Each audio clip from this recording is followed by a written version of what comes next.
Good morning, everyone. Thank you for joining us today for the Night Vision Open Forum about the Service Enhancement Transformation Project, better known as SET. Today's agenda includes an update about the SET timeline, an update about the SET Business Center leadership, workforce transition recap, an overview of training, onboarding, and logistics, information about the NIGHTS experience team, also known as NEXT, and then time for Q&A with some of our SET leadership. For the Q&A portion, please submit your questions via the Q&A button on the Zoom window. If you see a question you'd like to hear the answer to, simply hit the thumbs up icon to upvote the question. As a reminder, anonymous questions are disabled. You are welcome to send your questions or feedback to nightvision@ucf.edu if preferred. All right, we're going to go ahead and jump right in with this open forum. It is my pleasure to introduce UCF's Senior Vice President of Administration and Finance, Gerald Hector, to kick it off for us. Thank you, Kelly, and good morning, everyone. Thank you for joining us for this update about the Service Enhancement Transformation Project, also known as SET. After more than a year of hard work by our dedicated UCF staff and other project partners, we are nearly 2 months away from going live with both Workday and SET. I know there is still some uncertainty and concerns around this campus-wide transition to a new system and a new way of doing business at our university. I cannot stress enough that July 1st is not the end, but instead just the beginning. As I've said before, the change will not be instant and there will be a learning curve before we figure out our new way of doing things in a holistic sense. We continue to learn more about our organization almost on a daily basis. Some suggest that our need to change the way we do things is appropriate and timely given the things that we have to address. As we continue going through this change, it's important to remember the why driving the Night Vision program. UCF has grown leaps and bounds over the past 50 years, going from a small commuter school to a nationally recognized Research One institution. None of our successes would be possible without the effort of our incredibly dedicated faculty and staff. Your efforts in scholarship and research have attained new levels both in size and reputation. Thank you for making our current state a reality. As I've shared previously, we've done so much work to develop ourselves into the powerhouse that we are now. While focusing on our external growth, we have overlooked our technological needs and some of our organizational structure to match the scholarship and academic rigor here at the institution. It is now 2022. The last time we adopted new technology around our financial and administrative platform was in the early 2000s, over 2 decades ago. We have made do with old technology and manual workarounds and shadow systems, but we can and must do better for our campus. That's where Workday comes in. Similarly, we're still structuring work for our people in the way that we always structured it. But we have a modern, large campus with many staff working across too many functions and without optimized processes and procedures. Their work will naturally change because of the implementation of Workday. So now is the best time to restructure the work that the staff do. That's where SET comes in. It is the combination of both Workday and SET that is setting before us now new ways to engage our employees, to build and see career paths here at the university, to garner new skill sets that will lift our university to higher heights, and also to highlight ways that the efforts of individuals will be inextricably linked to our future success. You see, friends, Workday and SET can be primarily seen as technological and process improvements, but we also have the opportunity to start investing in our most valuable asset, our faculty, staff, and students. Workday and SET will help our institution reach out to this ultimate goal of one UCF. I thank you for your time today and joining us, asking questions and going through this with Mr. Riley, Ms. Cruz, and all the other members of the team here. And I will invite you to check out the recently released April episode, or installment, if you will, from the CFO that speaks about the SET process. And now for more detailed information, I'll hand it back over to my colleagues. Kelly, back over to you. Thank you so much, Gerald. I am going to introduce and hand it off to Kat Puckett to get us started. Kat? Good morning, everyone. I'm Kat Puckett, and I'm the Assistant Vice President for Human Resources. And I'm happy to be here today to help share some of the information that we have for you. This slide is basically, if you've been with us before, you've seen this or something different. It's really a high-level roadmap that shows us where we have been going through our journey with SET and with our model that we're designing. One of the key things when you're looking at this is basically the gray boxes are where we've been. We've already completed these steps. Again, this is back late August 2021, where we were working through these steps. And now we are up to our yellow boxes, which is what we are currently doing or what we'll be doing in the future. So some of the things that we are in process of doing right now are to continue to staff the roles for our SET positions. I'll speak a little bit further to that in a moment, and as well as setting up our training and onboarding, and then preparing us and the campus overall to be ready for go live as we hit in July. So going back on the staffing transitions, we had an expression of interest for employees to be able to respond to. We are busily working through being able to meet with those employees and work on continuing to fill those roles as much as possible internally with our current staff.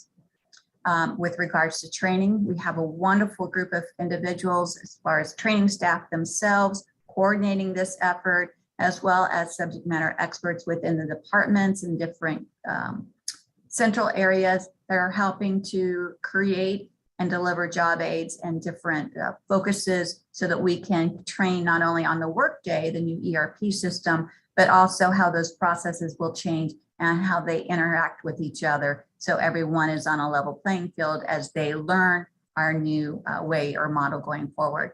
And then go live. Again, we have wonderful groups of individuals, not only from UCF, but consulting partners who have seen and done these type of improvements before. And we've rallied together to work to really try to create a great effort that we'll bring forward to you as we go live in July. We know that additionally, there will be transition efforts. You may have heard the term transition teams in the departments. Those individuals and groups within those departments are also working very diligently to identify any positions that may be affected, where if someone leaves for a set position but had other duties, how did those transition to the current staff that will remain in the departments focused on academic or programmatic areas. So as you can see, there's a lot of staff and a lot of effort across the campus that is engaged in this project. And this is just a short way of showing you kind of where we are and what's yet to come. So next slide, please. So SET leadership. So as you probably heard, we're going to have a variety of business centers for the colleges and certain divisions. And this is just a listing of those business leadership positions. They were the first ones to be filled, obviously to help lead and select staff for their areas. And you can find this and other information. It's all listed on the SET website. So you can look at those a little bit further. We do have a couple of open positions that are in the hiring stages. So as those become known, we'll also update that information as well. I think the important key point on this slide is really that these individuals have really engaged themselves. They wanted to be a part of where we're going with UCF and spending a lot of time and effort to really make this opportunity one that's going to leave lasting positive effects on us overall. And so these individuals are wearing multiple hats, as we all do, but really engaged in trying to set up their centers and getting people involved and working with the leadership of each of the colleges to really kind of set the tone on where we're going to be heading. So the first point of business will be to fill those set positions so that we have that. And then again, identify with the transition teams what items might be left over so that we can capture the work. We know there's tons of work to be done still in the departments, and we want to make sure that that is all taken care of as well. Next slide, please. So with that, I'd like to go ahead and introduce Dr. Chuck Riley, and he's assisting us on our workforce transition recap. Well, good morning, everyone. I'm very happy to recap a little bit about our workforce transitions going to be taking place at UCF. We start with a diagram that could represent you or somebody that you know at UCF. We actually have a lot of people that look like this that do a variety of different types of work at UCF. All of it's very important, all of it needs to be done, but it may not be organized as efficiently and as optimally as it could be. So what we're going to try to do with our workforce transition is restructure and realign this work. So right now we have a person like is shown on the screen that's doing some work related to finance, some work that's related to HR, doing some academic support in a department that might be ordering textbooks, let's say. And there's also some administrative assistance, maybe helping a chair or director with just some of the regular day-to-day duties in the unit. The top two types of activities, the two different shades of yellow or gold, are responsibilities that are going to be moving to new set positions. But the positions that are in gray, these responsibilities, are going to remain in the department. But we're going to realign all these activities, and we want to show you how that's going to work. So we're starting here with this first example is somebody who is, has a 100% FTE, and now we're moving ahead to see what this would look like for someone who's interested in a set position and is selected for a set position.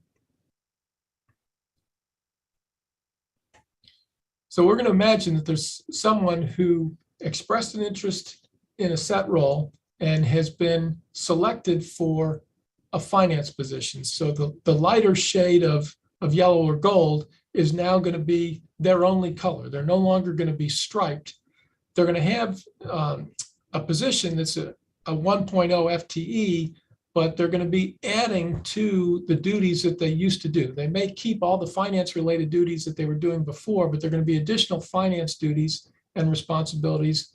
They're going to be assigned to this person in set. Now, the HR responsibilities that this person used to have are going to go to somebody else. Somebody else with a different set role is going to pick up these.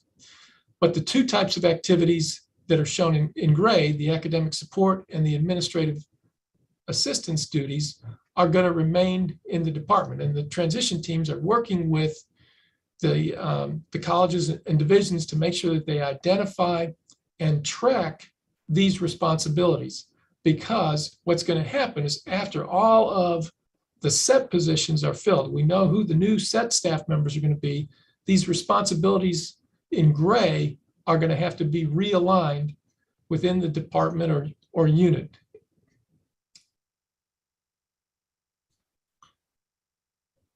And if you're not someone who's interested in being in a set position, or perhaps you thought you might be interested but weren't selected for a set position, you're going to look a little bit different as well as we go forward. And the transition team is going to help a lot with this.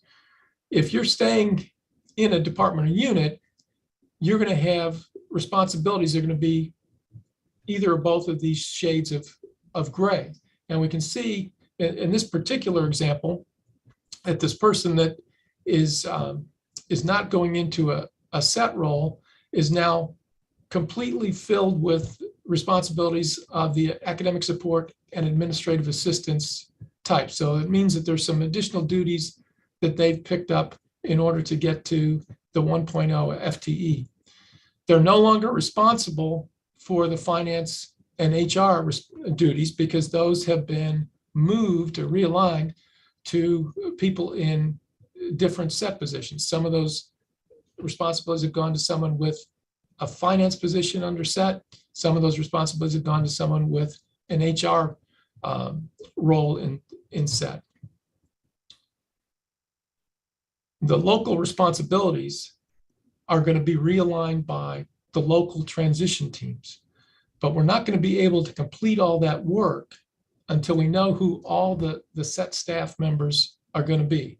Some of those positions have already been determined, but we're going to continue to work through that. Hopefully, most of those will be filled by the end of this month.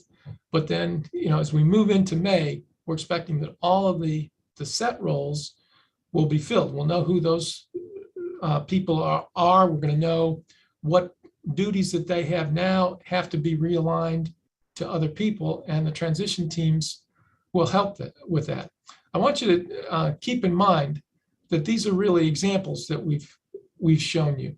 And there really are, and if we looked at a particular college or division, there may be dozens of these striped people some of whom are moving into set roles, some of whom are going to remain in the units that they are now. And it's going to take a little time, and we're going to ask for your patience as we work through the realignment of duties.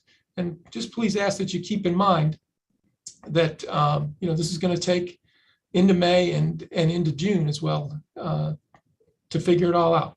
It's going to take time to know how set will impact staff who stay in the units and the departments.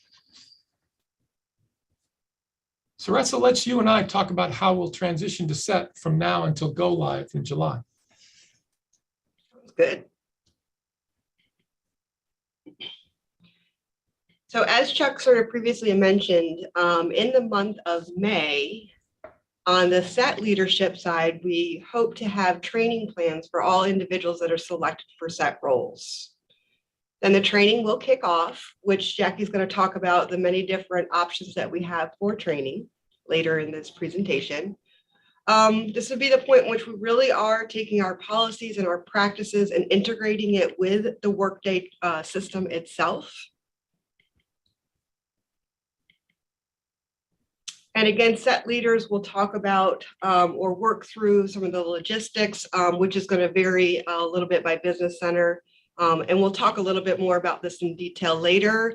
But it does include, technology, equipment, office locations, remote work options, and all of the things that we need to think about from when we do cut over, or that point in which we do hand the baton to the next individual when we are realigning set and non-set roles. Well, thank you, Saressa, for talking about the staff that are going to be in those set roles. I want to talk a little bit about the staff that are not going to be in those set roles.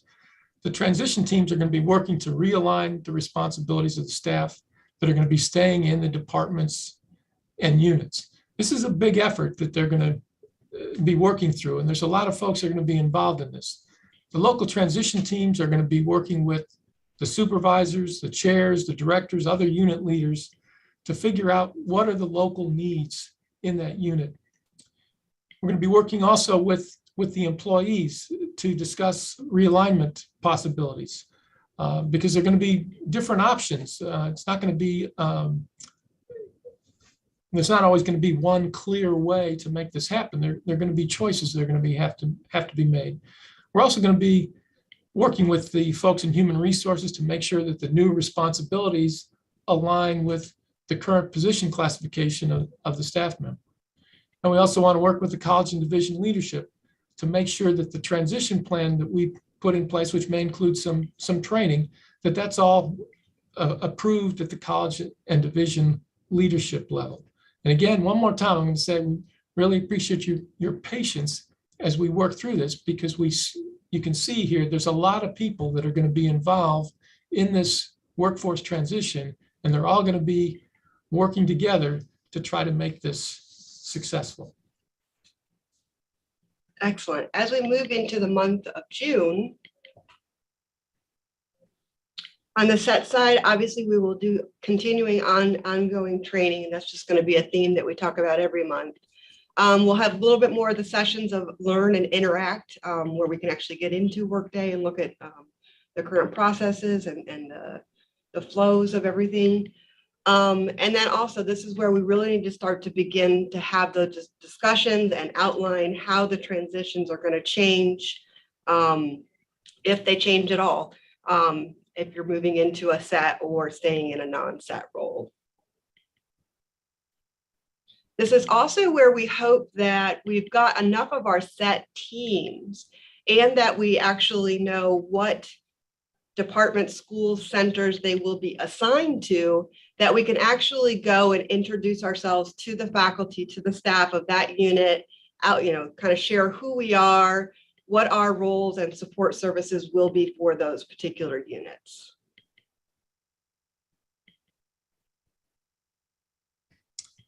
And then when we start thinking again about the staff that are not in set, something's going to be very important for each of those individuals is going to be an individual transition plan. And when we get to June, since we know at this point, we're going to be pretty much fully staffed up in the set roles, we know which duties and responsibilities are going to be moved away from those people, which ones have to be transitioned to the folks that are remaining in the units. And we will be working on these transition plans. We're going to be looking at what are the responsibilities that each employee is going to have, who are the customers that they're going to be supporting, who are the people that they're going to be working with, what sort of office equipment, technology are they going to need, what sort of access are they going to require, where are they supposed to go when they've got questions, how do they get the support that they need so that they can continue to do their jobs well. And there may be some very rare instances where a position, title, compensation, or a supervisor may change for some of these folks that are not in set roles. And this is where HR is going to be very important. They're going to be reviewing these individual transition plans. They're going to be assessing whether there's any need for any adjustment there on compensation or title. And I just really want to emphasize that it's unlikely that the set changes are going to result in many changes to people's position, title, or salary. And it's important to also remember that HR is going to be making sure that these changes are reviewed carefully so that we capture when those changes are really necessary. And because, we've asked for your patience, it's going to take a little time to work through this transition. It's going to take a little time to see where the dust is going to settle. And HR is going to be helping us make sure that we do this transition right and that we take care of all the people that are impacted by set, including those who are not in set roles.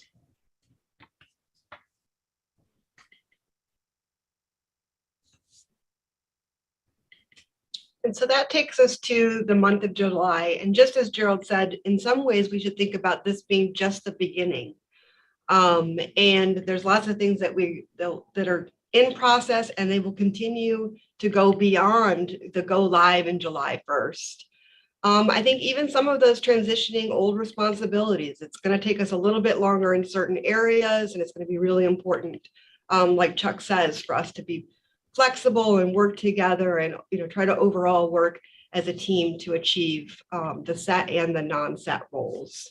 Again, bringing up the office space, the logistics, those are going to be ongoing conversations over the next month and beyond. There's going to be issues in Workday. There's no rollout of a system that is perfect. And so we're going to identify issues and we're going to work together and figure out the best way of trying to continually to improve those processes and practices as we move forward and learn more about what our options are. The other part of this, one of the many things I'm excited about is this ongoing continued training and investment in set staff. And it's the training, and Jack is going to talk about it. It's not just Workday, but it's also the knowledge and the policies and procedures and so forth to sort of really get a successful process from A to Z. Another part of this, and we'll talk about this a little bit more when we talk about next, but this ongoing concept of team building and customer relationships and really trying to achieve this one UCF. Part of next too is, we will have customer care coordinators within Next, and really driving home that we want this to be the customer experience, in that if an individual has a problem viewing their paycheck or whatever the case may be, they can pick up the phone call and call someone, and there's someone there to walk them through it. Or they can send a quick email and someone responds back to them and shows them how to actually complete what they're trying to complete. There's going to be kind of an ongoing adoption of Workday and feature enhancements. It's part of the benefit of Workday is that, as institutions raise particular issues, Workday takes that feedback, sees if we can make system updates. And so those will be something that is ongoing for us to continue to think about, that those changes will happen. We've talked about too, just as do we have the system perfect? Do we have set model perfect? It's a question that we will continue to ask ourselves and continue to ask the set leaders to think about this and figure out, ultimately, how do we continue to evolve to continue to improve this even more? Last but not least, that ongoing thought about, supporting our staff in having them actually explore different career paths, develop opportunities, which can go in many different directions. Just if you pick a non-set role, it doesn't mean you won't ever have a career in a set role, things of that nature. Just making sure that we really truly are supporting our staff to become professionals and give them opportunities to actually grow. And as Gerald Hector was kicking off this open forum this morning, he reminded us how much UCF has grown over just a little bit over 50 years. We've got an incredible group of employees at UCF that do remarkable work day in and day out. And everyone who's here has contributed to the success that UCF has already achieved. But whether someone's in a set role or not in a set role, everybody is a necessary part of our continued success at UCF. Absolutely. We're going to hand this off to Kat, and she's going to talk to us about staffing.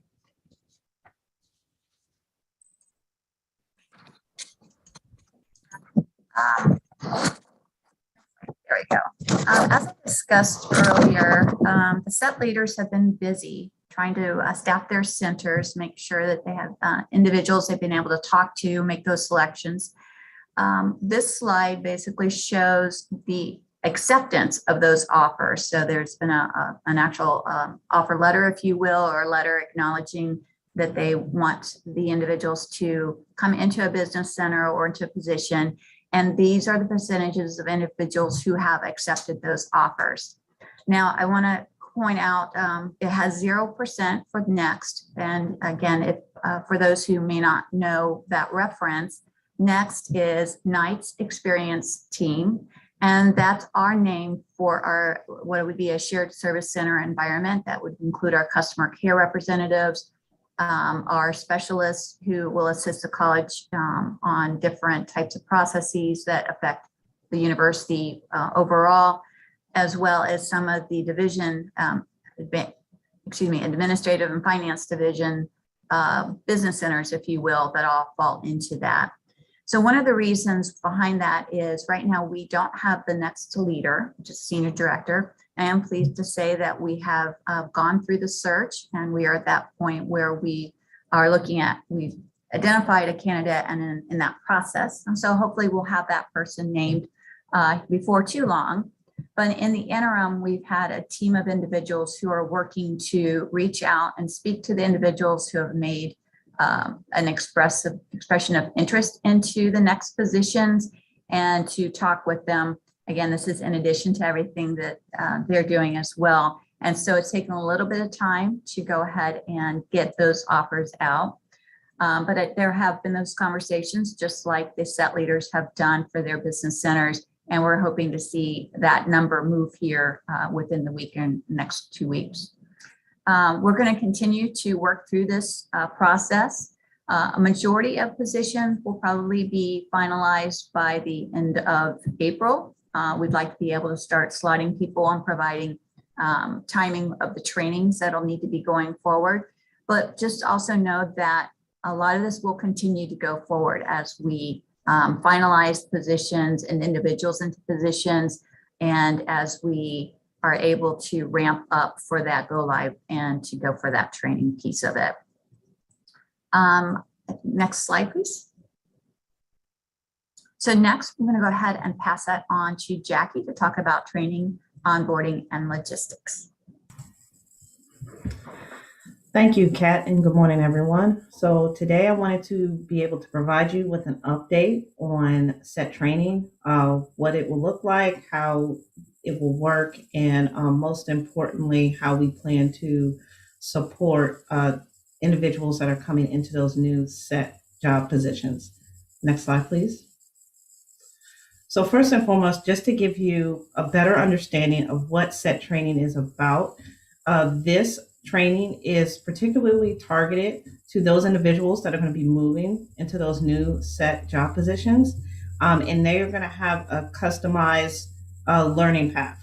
And this self-driven learning path will primarily include a lot of functional knowledge, change management knowledge, and most importantly, it would also include the system knowledge from Workday. So we are working diligently alongside with the work team for training to ensure that we incorporate that Workday system knowledge, and those individuals do not have to train separately. We will also begin providing these materials pre-go live in May. So the start time will be the same as Workday training being launched. And also one thing to keep in mind in terms of SET training is that it is an ongoing process. You can even kind of consider it a on-the-job training type of process. We understand that some of these different business process changes are not going to be understood overnight. So we are going to have a pre-go live training and also a post-go live training that will be ongoing so that those individuals have continued engagement and support for those new positions and responsibilities. Other things to just keep in mind with training is that we are trying to make sure that we offer flexible learning accommodations for those individuals that may be transitioning. So we are going to be offering training in multiple delivery formats. You're going to have the Workday job aids. You will also have business process documentation from various functional areas. You will have videos, and you will also have instructor-led workshops or webinars, for example. So training time estimates will vary by role, but it will be an ongoing support and engagement process. Next slide, please. So this SET training will actually work through how I described earlier with self-driven learning paths. So these learning paths will be provided through the web courses platform so that those individuals will have an actual platform that they can go to retrieve that information and also to receive routine communications regarding any updated training materials or announcements related to any maybe upcoming sessions, for example. We wanted to be able to have a centralized hub where those individuals can go and we can provide those resources. So we will be using the web courses platform that we already utilize for UCF. Trainings will be rolled out in a phased approach. What that means is that we won't be releasing all the materials and all the information all at once. We really want to make sure that we provide that support for knowledge retention. And also it gives those individuals time to retain that knowledge and to better understand as this is a big change in workflow and business processes as well. And also just to remember, everyone learns differently. So to foster learning, we want to make sure that we provide those different delivery methods so that those individuals do have a choice in how they're retaining that knowledge. Next slide, please. So from here, what can we exactly expect?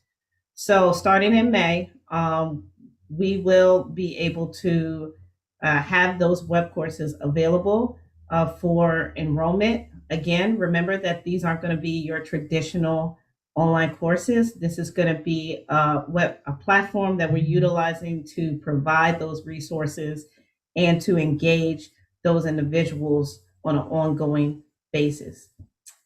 We are also going to be also setting dates for kickoff orientations for those individuals as well.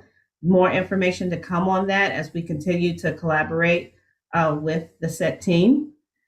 But keep in mind that all those announcements and all those communications will be routinely communicated within the web course platform.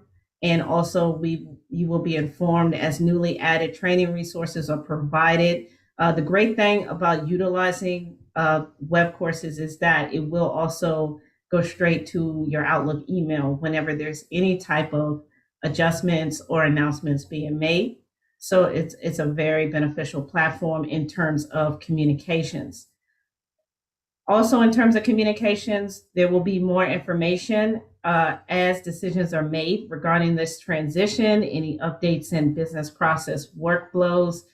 A lot of that is still ongoing, and there's a lot of meetings currently being had. So stay tuned for that information. And as we can provide it to the individuals that are going into these new SET job positions, we are also going to be in turn providing those additional communications to the UCF community as needed during the Workday training period as well. And so now I am going to turn it over to Saressa to discuss a little bit more about onboarding and logistics. Thank you, Jackie. As I mentioned to you previously, we were going to talk about this a little bit more in depth. The business centers and the next leaders are definitely trying to figure out and determine, workspace locations, making decisions about work schedules, if equipment is needed, all of those kinds of different things. I think the most important part for me to share with the campus community today is it's going to be different depending on the business center or next. And therefore, it's really important for that to be a part of the conversation that you have with the SET leaders about what the options are. Overall, the SET champions, have asked, flexibility, really trying to work with the SET leaders on how to achieve this aspect of transitioning to SET.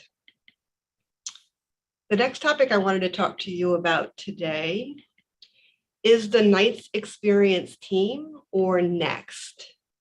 And kind of wanted to give you a high-level overview, and then we have a short video to kind of provide you a visual of what we expect out of Next. Originally, if you remember, this was referred to as the Administrative Service Center, and there was two sort of primary elements to it, which one was the customer care coordinators. That is a new functionality here at UCF because there is more functionality within Workday for individuals to get in there and do some things on their own.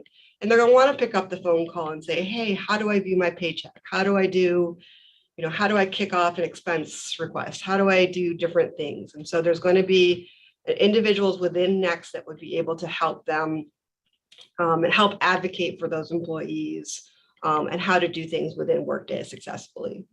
The second part of this is really sort of part of what's in the business centers. It's the travel procurement folks and the HR coordinators for the President's Division, Administration and Finance, and Facilities and Safety will also be located within this Next team. And they will have sort of two parts. One, obviously, they're going to be carrying out the transactional related work and the support and services for those administrative units that I mentioned, but they also have a backup role for the college and division. So there's going to be some understanding there. What really elevated it in my mind for this and why it should be changed to Next is this sort of idea and expectation that Next becomes the bridge between the central offices and the college and business centers to constantly ensure that our processes not only service the administrative units, but they also service and are efficient and effective for the college and division business centers. So I'm going to go to the next slide and show you a little video that was put together to help better explain the new vision for Next.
Thank you. And I'll now turn it over to Kelly.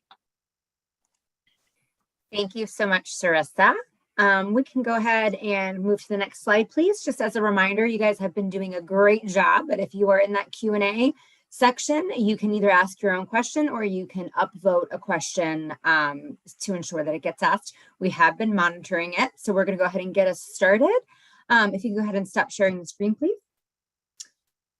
First thing I wanted to address is I know someone mentioned that a lot of this, or a good chunk of this, seems a little bit repetitious, and that is because some of it is. And while many of you have been wonderful in staying tuned with SET and Night Vision since the beginning, there are many staff members who are just tuning in. A lot of faculty and staff, as we get closer to go live, are just now really starting to pay attention. This is a lot of information as well. So we just want to make sure that the messaging is consistent. You guys are getting. We are also looking at different delivery formats for those roles that do have a very similar training that is needed, so that they do not have to go to 2 different locations or places to receive that information. So if it is duplicated information, we'll still bring it to you in some form or way, so that you don't have to go seek it in another location, if that makes sense.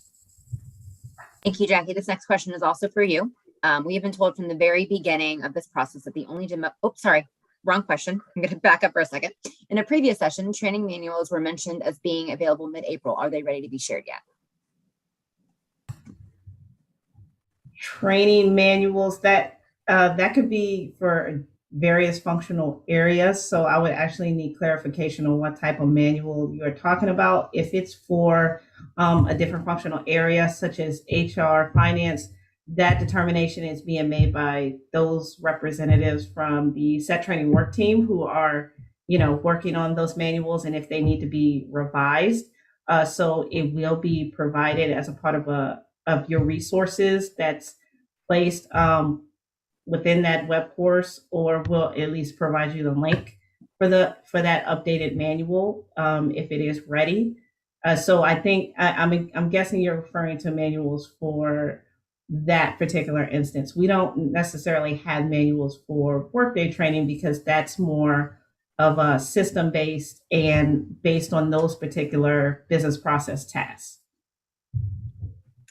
Thank you, Jackie. And just a reminder, when it comes to all of training, staying tuned to the Night Vision newsletter and the training page on the Night Vision website. That's the best way to get the latest, greatest information. As we have information, it'll be posted in both of those realms. The next few questions are for you, Kat. We have been told from the very beginning of this process that the only demotions during the transitions would be voluntary. Why is it that I did not volunteer for a demotion, yet the offer I received for a set position is a demotion? Well, there are a few reasons that position level or the position where it falls in the pay grade may be different than the current. But the goal was not to lower pay in those circumstances unless a person volunteered to move into a lower level position in a different business area. So without the details, I think the best solution would be if there's an individual question on that for someone to reach out to me, and I can discuss what those situations might be and answer those questions as they pertain to each individual. But primarily, some of the overarching reasons would be that based on the needs of the business center, there were only so many particular positions at a level, and those might be filled. And in order to provide continued services, they would need someone to fill a lower level position, but the pay remains the same. It could be a scenario where a person may not be quite qualified yet for a position, and they needed to enter into at a lower level with an opportunity long-term to learn those different trainings, go through the trainings and learn those competencies to be evaluated long-term later on. So again, I would have to know what the situation is to answer that direct question. Thank you, Kat.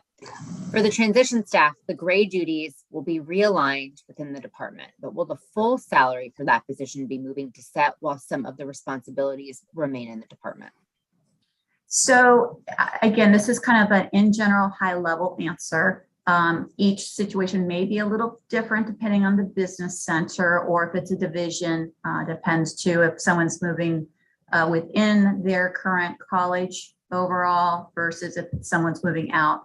So my high level answer to this is basically, in general, if someone is in a department and they are moving to a set position within the college business center, the FTE of their salary would move to that to help support that division or center. Anyone remaining, those remain in the department. But remember, those are all kind of moving within the college itself. So there may be some different situations where something might move, or if the department's decided to offer that line. But ultimately, the deans of those business centers or division leaders are responsible for their budget under the new budget model, and they're going to have to determine how to best use their pot of money overall for their colleges. So that means there could be some movement within the colleges, and that's their decision on how to move forward with that. And I welcome from our finance partners on the call if they have anything to better clarify that, but that's generally high level what it looks like. Thank you, Kat. Still 2 more questions for you. If someone is losing duties due to the set positions, will position descriptions need to be updated for those employees? So if I'm understanding, if someone is moving to set and someone else is picking up those duties after the stabilization period, we will look at what type of adjustments would need to be for those job descriptions. Remember, as we go live, there's going to be a stabilization period because there's going to be a lot of moving pieces. People are going to be learning systems. They're going to be learning new job duties and a lot going on. So we have that stabilization period in order to allow us to iron out anything that final movements or adjustments that will need to be changed. And then we'll address at that point what that looks like. And if we need to update, we will do those at that time. I know the transition teams they have a tracker they're working with. They'll be able to help capture that information. So long-term, I think that'll be an easy way to help identify and capture those duties so that we can move them into the job description pretty quickly. All right, and this question is specific to leadership, Kat. I was wondering how or if the 2 HR director roles being filled via regular searches are affecting the transitioning of some staff into their set roles. That's a really good question. Similar to the senior director position for Next, we've been working with different leaders within those business centers, as well as with the search committees and partners within those business centers to identify individuals and continue to move forward based on those who expressed interest in positions and have those conversations with individuals. So that process is still moving forward. As far as the HR director searches, those are ongoing. They're different stages, but they are progressing, and hopefully that we'll have some great candidates identified here in the near future. We'll be able to bring them in and they can get up to speed and really help transition with their staffs for go live. Thank you, Kat. Sarissa, this one is for you. I have concerns with the set position offered duties being more than a 1 FTE, I believe that's full-time employee, and no clarification that it is not. Sure. So in the beginning of this, we did look at we looked at transactions per college and division, and then we also added a complexity factor for each of the different positions, which then lended itself to provide an initial org chart as to the number of FTE needed to support that transaction and complexity associated with that college and division. With that said, did we get everything perfect? Probably not. That's kind of why we want to, just let everybody know that it's not going to be locked in stone on July 1st. We definitely needed to assess some of the decisions that were made, and then, do we need to make changes moving forward? So we really do get that workload balance. Thank you, Sarissa. This next one is for Jackie. When does Workday training begin for those outside of SET, especially reports training in accounting, where to find information in accounting, etc.? Great question. I was actually going to announce that in our Workday community info session.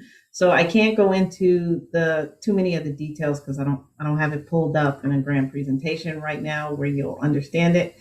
But we are going to be starting and kicking off Workday training starting May 2nd, and details about the different release dates for the different functional areas and Workday categories is going to be provided in the Workday community info session.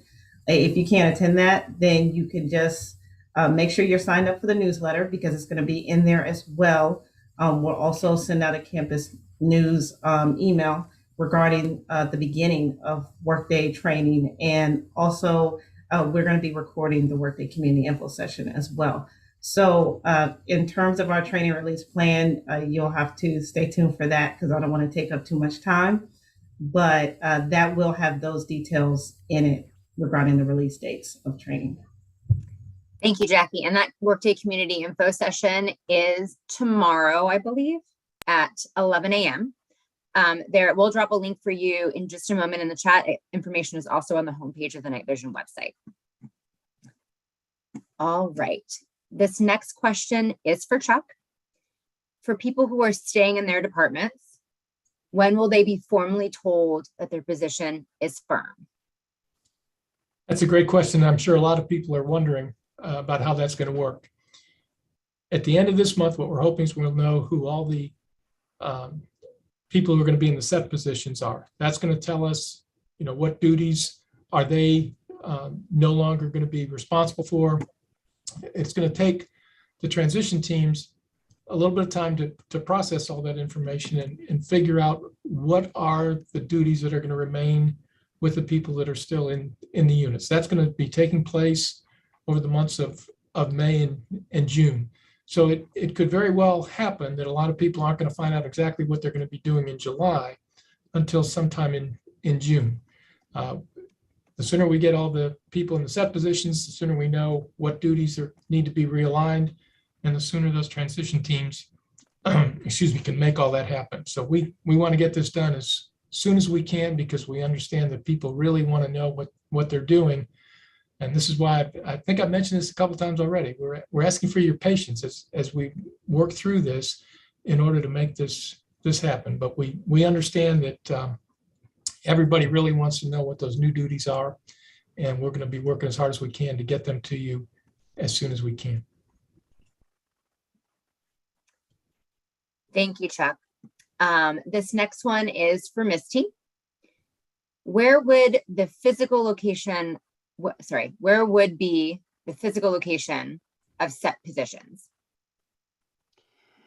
So that's going to depend on each business center leader. We're giving the flexibility to the different set leaders to work with the teams and figure out what works best, not only for the team members, but also for the community that they'll be providing services to. So it's really going to depend on college preferences or division preferences and how they see the work, the building teamwork best provided. It's really gonna vary from place to place. Thank you, Misty. This next question is for Kat.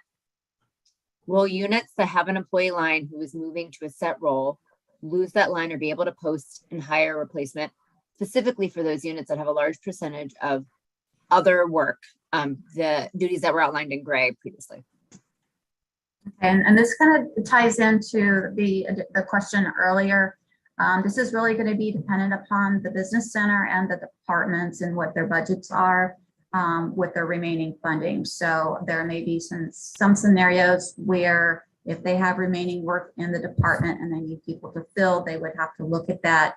But again, there's a lot of moving pieces, and so I don't have a direct answer for that. It really just kind of depends on the different lines that are moved, what's remaining, and those decisions made within those business centers to be able to fulfill the services in their area. Thank you, Kat. Also, will HR now be in charge of coordinating the global process for the international hires?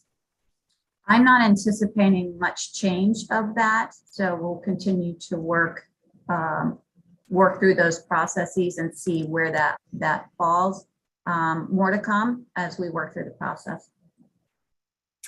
Thank you, Kat. Another training question for Jackie. What type of overview training will department representatives, directors receive and when? So I'm assuming you're referring to Workday training. That very much depends on what business process tasks you are responsible for. So there will be also a training calendar that will be posted and also provided in communications so that you can better align yourself with what your particular responsibilities are, and also what your particular sessions provide support and instructional training on for those particular business processes in that functional area. So those learning paths will be very much self-driven, since a lot of those responsibilities can either be changing for set purposes, but also because those duties can vary as well among different managers, directors, and supervisors. So like I said, I'll provide a little bit more in detail at the Workday Community Info session. And then if you still have any questions regarding that, and also when the training calendar is published, then I'll provide a little more insight into your question. Thank you, Jackie. Kat, these next two are for you. How long is the stabilization period? I believe this refers to kind of what Gerald addressed at the beginning of the presentation. We don't have a, no pun intended, set timeline per se, but we would anticipate it was going to take us approximately maybe around 6 months is what we're looking at. Again, it really kind of depends on how fast we as an organization move through the process.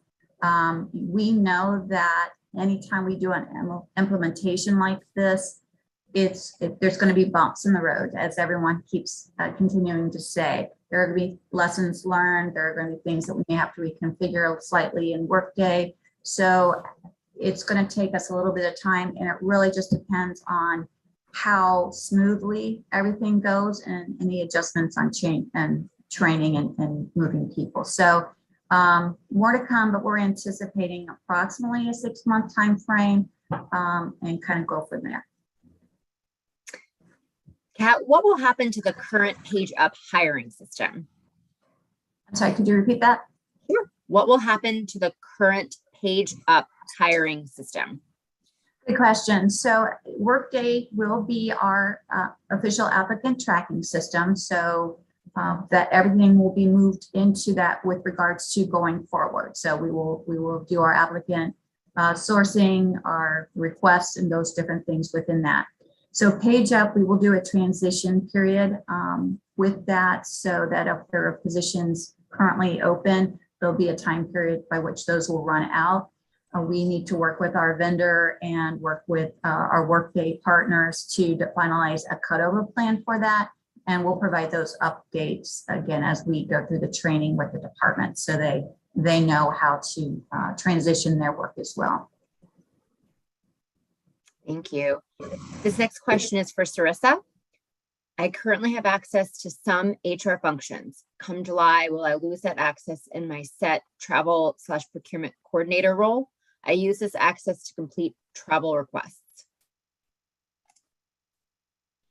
So we've had lots of discussions about system access and how those tie to each of the roles and what we need to carry out the training that Jackie's putting together. So that's very much something on everyone's mind, of ensuring that we have the access that we need, which doesn't necessarily happen today the way PeopleSoft is set up. So it's definitely a high priority to expand and ensure that our access aligns with what we need to do our job successfully. Thank you. Next question is for Jackie. And Jackie, you did address this a little bit, just wanted some clarification. Could those who are not in a set role take any of the trainings just to better understand the process in HR or finance? So we will have a Workday training catalog that will provide access to on-demand materials. On-demand materials just means Workday job aids and Workday demos for that particular category. So anyone with the NID will be able to access those. However, it's very important to keep in mind that we will have the Workday training environment available starting March 2nd as well.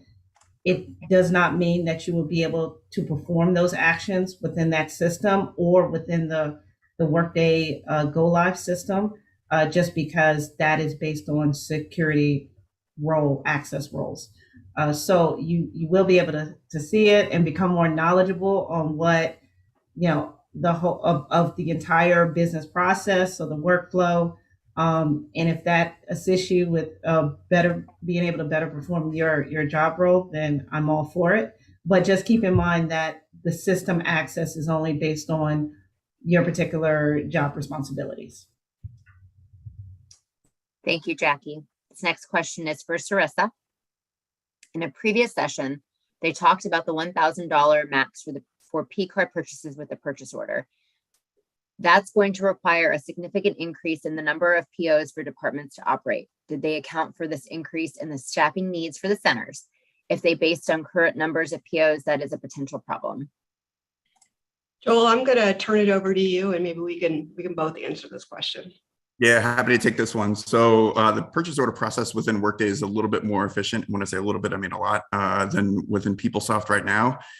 So I understand the concern there. That being said, we're meeting this week to readdress that $1,000 limit. So news to come on that.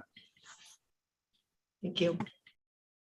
Thank you both. Next question is for Misty.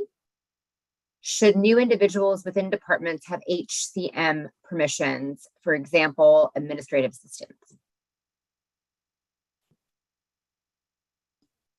Actually, can I hand this one to Kat? You said HCM. Mm-hmm. Yeah, I'm not sure exactly what's being asked. So the HCM is kind of the HR portion of Workday, if you will. So, and it stands for Human Capital Management.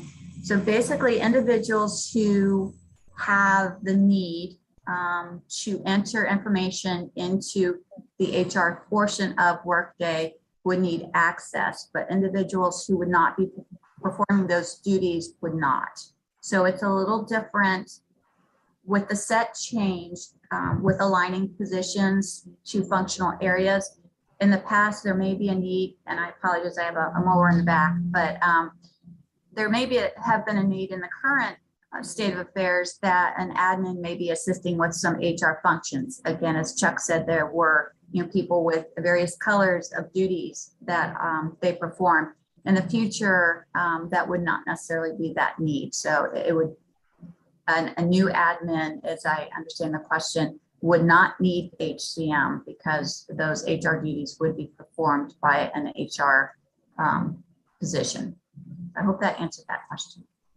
Kat, if I could suggest, maybe they could send that specific example to you and me to take a look at.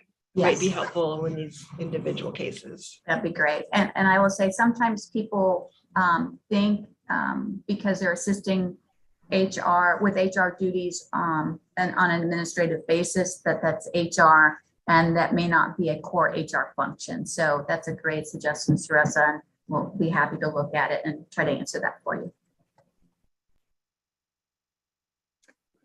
Thank you both. All right. So Kat, this next one is for you.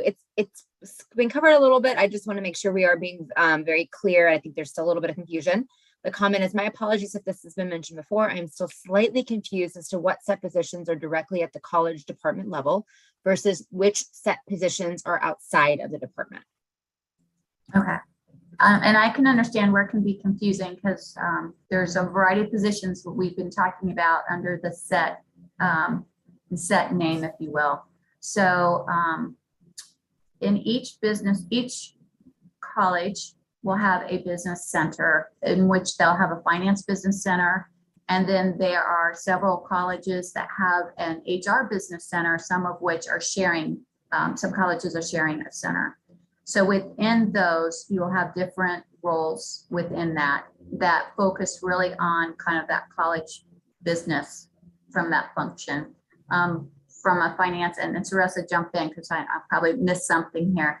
But from a finance perspective, there would be a finance director, budget analyst, as well as a transition type position, a budget transition, a coordinator type level, as well as the post awards. And there may actually be, are there any others, Sarasa, that I'm missing on the finance side?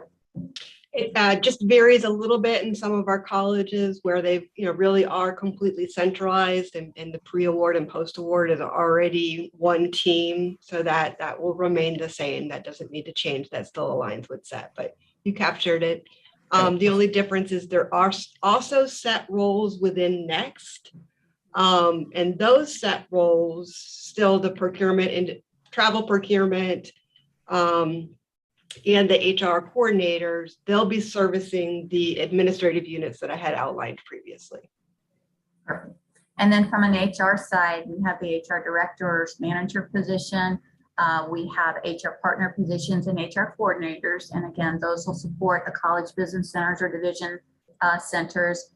Within Next, for those administrative units that are sharing coordinators, they're called specialists at the Next Center. So they'll have Next specialists who help support those administrative units, as well as Next individuals who work on overall processing of certain transactions that affect university-wide, as well as some of the current processes within our central HR that will be transitioned. And then they will also have, so those will also be still called HR specialist positions. And then we will have our customer care positions. And those are those individuals who will help support the university staff and faculty going forward when we go live. And they'll help answer Workday questions. How do I do X? And so they will help either answer those incoming questions, or they'll help navigate me to the right area so that we can help get your answer quickly and with your appropriate people. So it is a lot. I would just suggest go out to the website, the SET website, and there's a lot of detail on the different positions and different answers and frequently asked questions and information. So it's a wealth of information. So definitely feel free to reach out and look at that as well. Thank you, Kat. Joel, this next question is for you. Will SET procurement be doing P-card statement reconciliations? So as we've kind of seen with these open forums here, some of the times the context or the comments are taken a little bit out of context. We'll announce the actual P-card reconciliation process in a formal training that goes out to the community, but I will say that Workday provides an opportunity for people to upload receipts to individual transactions within the system, and therefore we're highly considering removing the reconciliation process at statement time. Thank you, Joel. Next one is for Kat. We've been told in the past that experience would count for college degree in the SET roles, but does a degree count for experience? It does not. Generally, when we look at hiring an individual, one of the competencies or requirements has been a kind of that combination of education and then a set number of years of experience. So, for example, a degree and maybe 0 to 2 years would be someone who would be perhaps freshly out of college, or they don't have they have a degree, but no relative experience to apply to that. So if you think about that as that still combination of education and experience, we waived education degree in this case because we have so many people who may have had work experience would be equivalent to that. And we've applied that to that combination of education and experience. So we can do that. We can give years of experience equivalent to the education piece.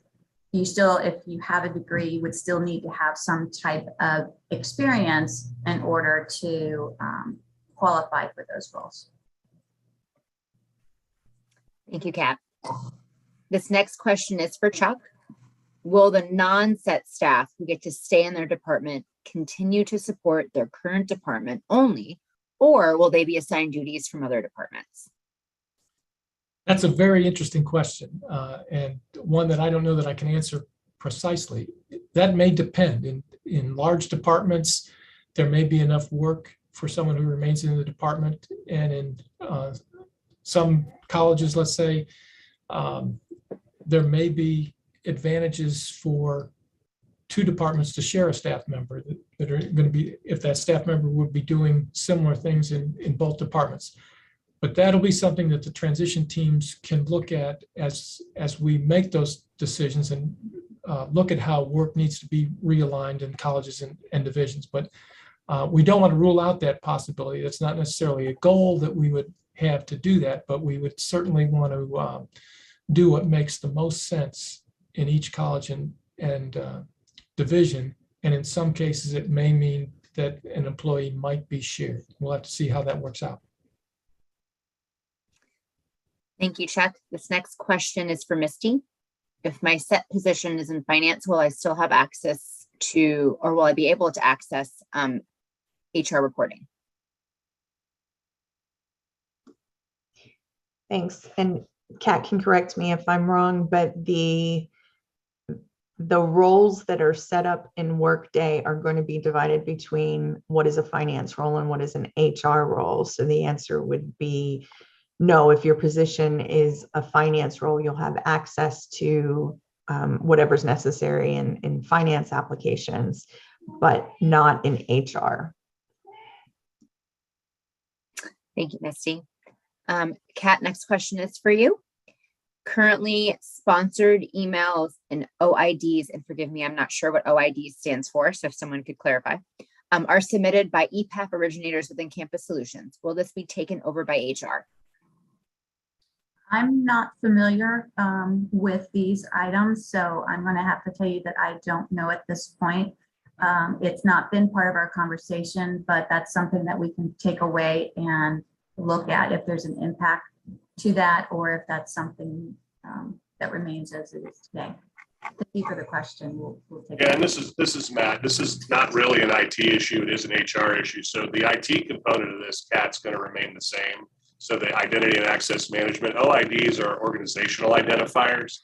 So the question is, in HR, the SET team will have to process those requests in some capacity, but the people who are catching it are going to be the same. I think it's just part of the process analysis we'll do on how we move the duties across. So HR will do it in some capacity, but the IT processes will still remain the same for organizational identities and other types of emails and things like that.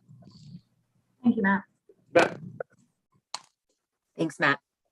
All right, I think that may be all of our questions. Actually, I see one more. I apologize. One more just popped in. I am going to, Missy or Joel, I'm going to toss this to one of you to answer. And the question is, how will SET and finance differ? So SET is what we're calling this community and structure around how we do the work. So SET and finance, I mean, it's synonymous, unless you're asking about how SET is different from central finance, which in the past we've put up kind of the graph that shows that we'll still have our central offices, financial affairs being one of them, will be a central office still.